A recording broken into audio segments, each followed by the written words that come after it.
April 17 ഈസ്റ്ററിൻ്റെ 3-ാം ആഴ്ചയിലെ ബുധനാഴ്ച. യോഹന്നാൻ 6:35 മുതൽ 40 വരെയുള്ള വാക്യങ്ങൾ. ഈജിപ്തിൽ നിന്നുള്ള പലായന വേളയിൽ ഇസ്രായേലിയർ മരുഭൂമിയിലായിരുന്നപ്പോൾ അവർക്ക് വിശപ്പും ദാഹവും അനുഭവിക്കേണ്ടി വന്നു. അതിനാൽ ദൈവം അവർക്ക് സ്വർഗത്തിൽ നിന്ന് മന്ന എന്ന് വിളിക്കുന്ന അപ്പം നൽകി. എന്നാൽ മറ്റേതൊരു ഭൗതിക അപ്പത്തെയും പോലെ ഈ അപ്പത്തിനും താൽക്കാലം വിശപ്പ് ശമിപ്പിക്കാനേ കഴിയൂ. പുതിയ നിയമത്തിൽ വിശക്കുന്ന ആയിരക്കണക്കിന് സ്ത്രീ പുരുഷന്മാർക്കും കുട്ടികൾക്കും ശാരീരികമായ ഭക്ഷണം അല്ലെങ്കിൽ അപ്പം നൽകി യേശു അത്ഭുതം പ്രവർത്തിച്ചു. ജനം കുറച്ചു നേരത്തേക്ക് സമയത്തേക്ക് തൃപ്തരായി. താൻ ജീവൻ്റെ അപ്പമാണെന്നും ഈ അപ്പം തിന്നുന്ന ഏതൊരാളും മരിക്കില്ലെന്നും നിത്യജീവൻ പ്രാപിക്കുമെന്നും അവരെ പഠിപ്പിക്കാൻ യേശു ഈ സന്ദർഭം എടുത്തു. ശാരീരികമായ ഭക്ഷണം കൊണ്ട് തൃപ്തിപ്പെടുത്താൻ കഴിയുന്ന ശാരീരിക വിശപ്പുണ്ട്.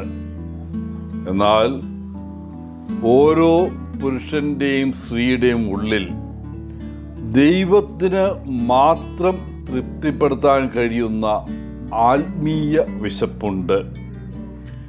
ഇത്തരത്തിലുള്ള വിശപ്പ് ഹൃദയത്തെ അസ്വസ്ഥമാക്കുന്നു. വിശുദ്ധ അഗസ്തീനോസ് പ്രാർത്ഥിച്ചതുപോലെ അത് ദൈവത്തിൽ വിശ്രമിക്കുന്നതുവരെ അസ്വസ്ഥമായിരിക്കും. മനുഷ്യന് ഒരിക്കലും സംതൃപ്തി അടയാൻ സാധിക്കില്ല എന്ന് പറയപ്പെടുന്നു.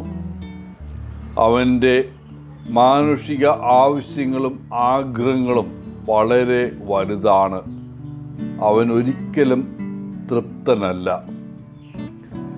എന്നിരുന്നാലും ദൈവവുമായി ആഴത്തിലുള്ള ബന്ധമുള്ള ആളുകൾ അവരുടെ ഹൃദയം സന്തോഷവും സമാധാനവും നിറഞ്ഞതായി കാണുന്നു. അവരുടെ പരിമിതികൾ അംഗീകരിക്കാൻ അവർ പഠിക്കുകയും ജീവിതത്തിൻ്റെ പൂർണ്ണത അനുഭവിക്കുകയും ചെയ്യുന്നു. ഇന്നത്തെ സുവിശേഷ വായനയിൽ ജീവനുള്ള അപ്പമായി തന്നിൽ വിശ്വസിക്കാൻ യേശു എല്ലാവരെയും ക്ഷണിക്കുകയാണ്.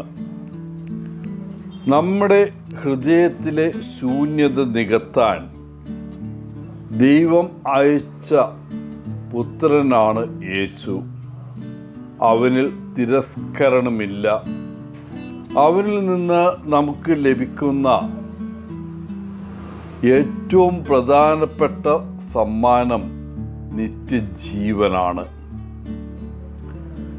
പ്രിയപ്പെട്ടവരെ, മനുഷ്യരായ നമുക്ക് ധാരാളം വിശപ്പുണ്ട്. എന്നിരുന്നാലും പണവും ഭൗതിക വസ്തുക്കളും വ്യക്തികളും ഭക്ഷണവും പാനീയവും പോലും ഉപയോഗിച്ച് നമ്മുടെ അഗാധമായ വിശപ്പിനെ തൃപ്തിപ്പെടുത്താൻ നമ്മൾക്കൊരിക്കലും സാധിക്കുകയില്ല. ഒരു പരിധിവരെ അത് സാധിക്കും. എന്നിരുന്നാലും നമ്മുടെ അഗാധമായ വിശപ്പ് വാസ്തവത്തിൽ ദൈവത്തിനു വേണ്ടിയാണ്. ഈ ലോകത്തിലെ എല്ലാ സമ്പത്തും സുഹൃത്തുക്കളും നമുക്കുണ്ടായേക്കാം. എന്നാൽ ദൈവമോ യേശുവോ ആത്മാവോ നമ്മുടെ ജീവിതത്തിൻ്റെ ഭാഗമല്ലെങ്കിൽ മറ്റൊന്നും ഒരിക്കലും നമ്മെ തൃപ്തിപ്പെടുത്തുകയില്ല. എല്ലാവർക്കും നല്ല ഒരു ദിനം ആശംസിച്ചുകൊണ്ട് ഒത്തിരി സ്നേഹത്തോടെ പോളച്ചൻ CSSR ഫ്രം കേരള.